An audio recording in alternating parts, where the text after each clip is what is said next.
We're very pleased to have Isobel Mackenzie, who's a seniors advocate for BC, who would share some reflections and perhaps some sort of findings. So, Isobel, the floor is yours. Please go ahead. Well, thank you. And thank you to all the previous speakers. Many of, I think all of you I know, and some I feel are colleagues, those of us, Joy and Dan, and those of us who've actually run care homes, we know what the challenges are and how difficult a time this has been for everybody. And I think that to sort of end on a more uplifting or hopeful note, although this is called a crisis in long-term care, but I think that one of the reflections that I have is that when the CF went into those care homes in Ontario and we sent in these strapping, young, healthy, fit people into care homes, and they came out and said, this is just horrible what we're seeing, and they described what they were seeing. And I think those of us who've worked in long-term care for Joy and Dan and myself over 25 years probably said, well, what did you think you were going to find?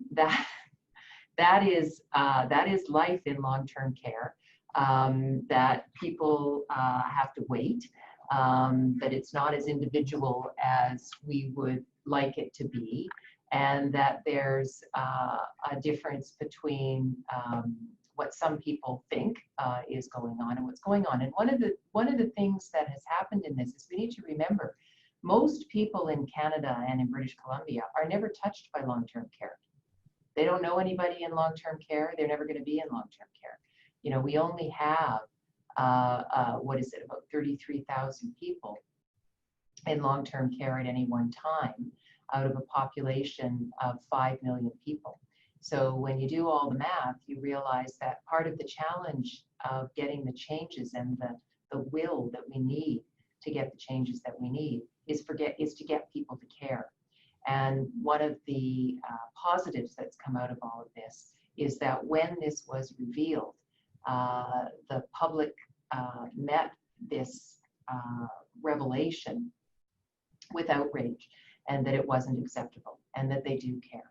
And I think that that is critical, because if we can get the public at large, it's their system, and if we can get them to support it, then all of the changes that we want will follow, because at the end of the day, if the people really want it, then it is going to happen.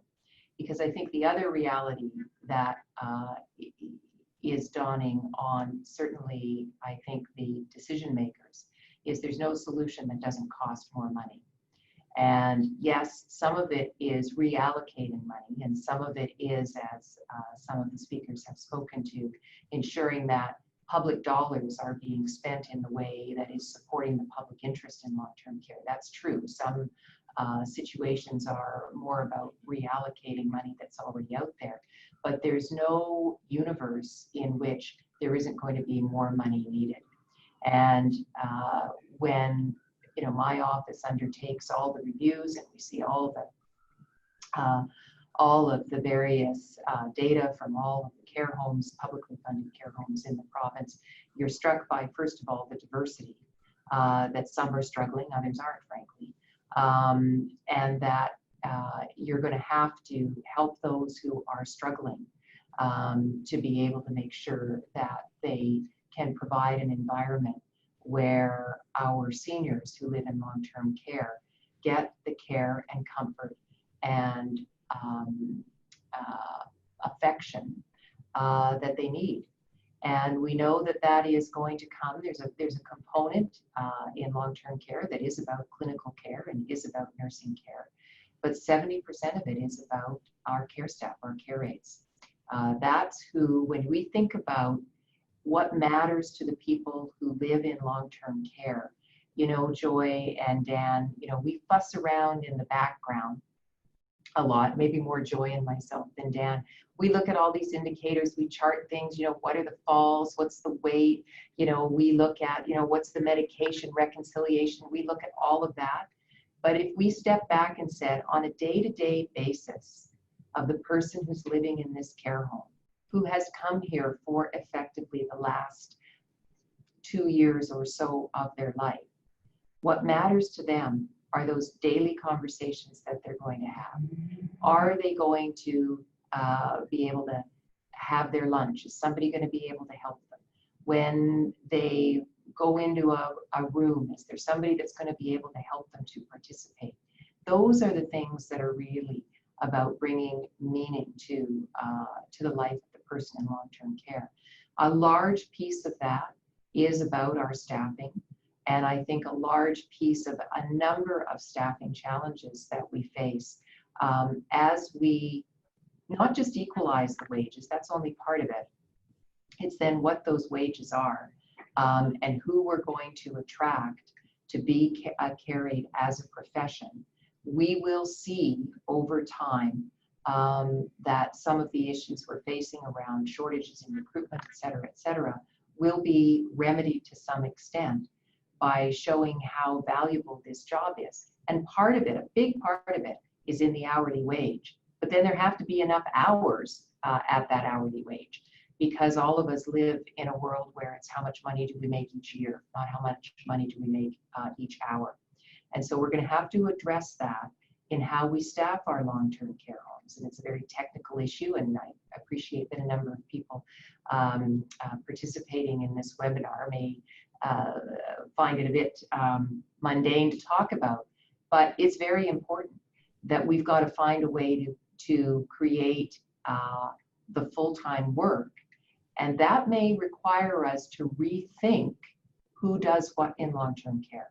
We've fragmented healthcare to a significant extent over the last 25 years, and that's no different than what we've done in long-term care, and part of that has been born out of practices we started 20-some years ago, where we said, well, I'm going to contract somebody to do the food part, and I'm going to contract somebody to do the cleaning part, and I'm going to contract somebody to do the care part. And so once you started down that road, the ability to say one person could do all three of those things and have a full-time job was gone. So we're going to have to think about that, and that's going to be a challenge to all of us, because we have tended, we do it in other parts of healthcare as well, in home and community care, where we have fragmented a lot of work that used to be done by we called it the district nurse in the old days, or the case manager. We've now segmented that and specialized that a lot. And we had good reason for doing it at the time, and we thought it made sense at the time, and there are some benefits to it, actually, but there are some unintended consequences. And I think that has revealed itself during this pandemic. So I think we're going to have to look at how we staff, not just with the proper wages and benefits, but also how we're going to create these meaningful full-time jobs, because that's going to allow the connection with the residents. It's going to be the people that are there on a daily basis for several hours a day that are going to form those relationships with the residents. And that's what they're going to really value. So I think that's a big piece of what we have to look at. And I think another piece that we have to look at is the model we started on, again, about 25 years ago, where we went to complex care.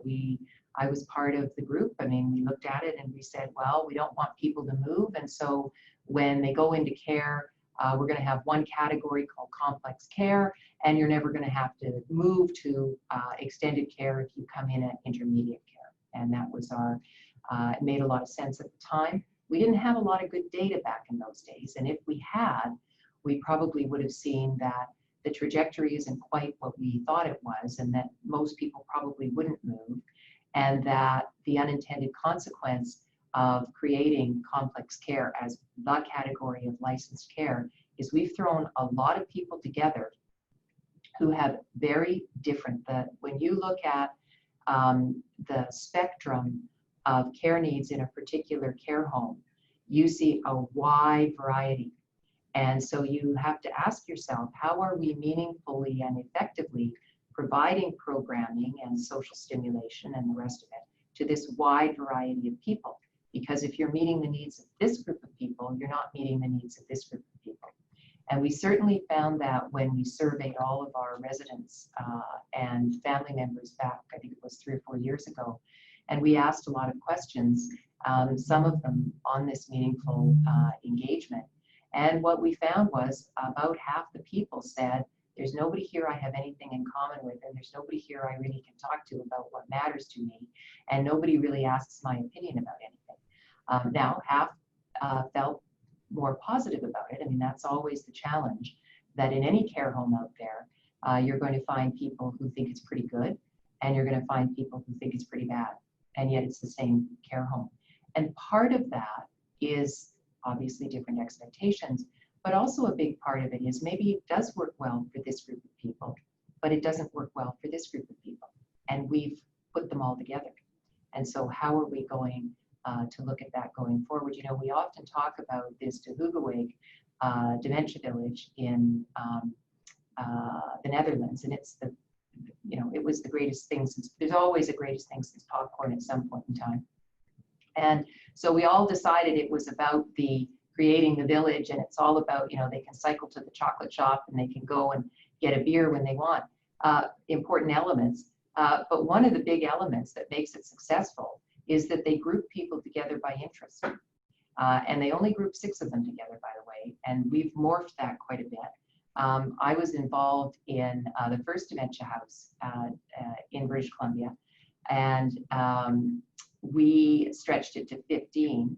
And then I could see what was coming down the road pretty quickly was that we were going to rationalize how it should be. The optimal number should be 25. And every optimization that we rationalized was based on a staffing model. And it was based on the efficiency of the staffing model and the ratio of the staffing model. It wasn't based on what residents really wanted. We don't live with 24 other people in our life on a normal basis. Families are smaller than that. But that fit our staffing needs and our staffing ratio. And so, you know, we really have to think about, okay, if we're serious about this, we're serious about it. And we need to be honest with the public, with the residents, with the staff, and with the family members when the fiscal realities are conflicting with what is perhaps optimal. And there will be times when we will choose what is more fiscally prudent, for want of a better term. And we should be honest about that instead of trying to rationalize it some other way, because that frustrates people. They see through that. And that's a big part of what makes them feel not valued. Because, whoops, hang on, can you hear me? Yes. Hang on, my tower fell over.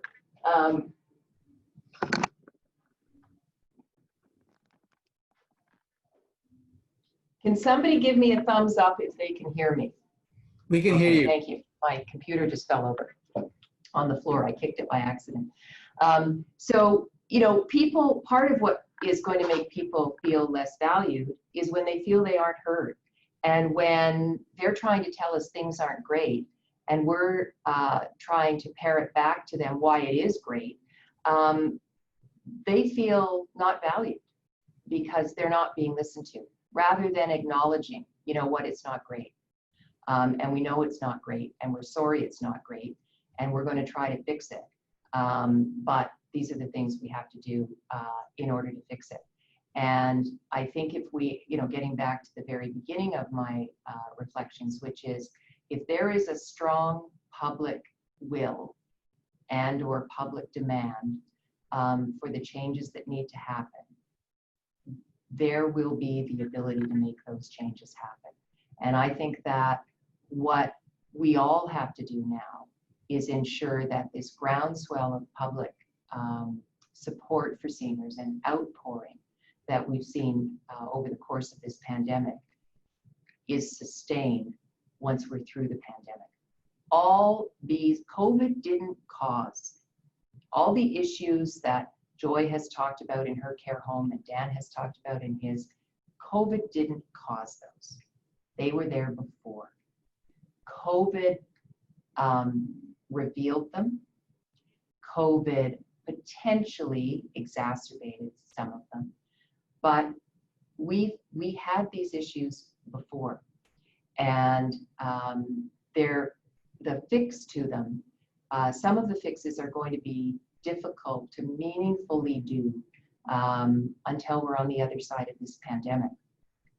But we can start on our road toward that. So I think in the interest of time, I'll probably stop there and turn it back to you, Heavy, to see if there's any questions. Mhm.